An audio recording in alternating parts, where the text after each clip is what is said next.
Hey C5ers, I'm in isolation. What do you do when you want a Vegemite toast?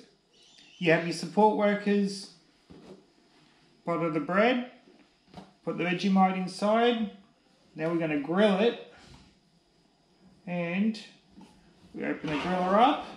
I was able to turn it on.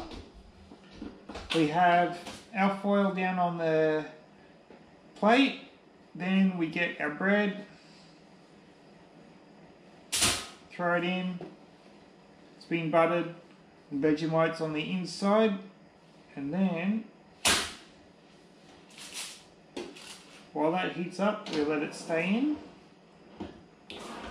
Check on our toast. Starting to come along nicely. Just going to turn that down.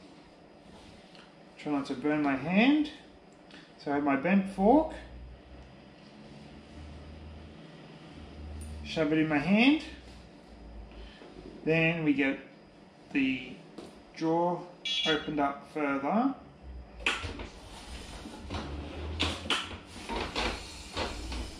Now it's a matter of stabbing it. We flick it over.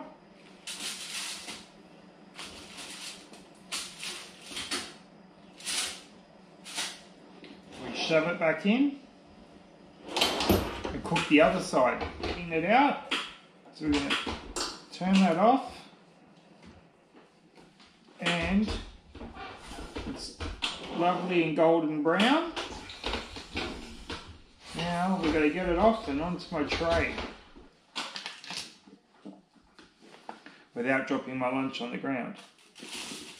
Stabber, we get it up. Time to take a bite.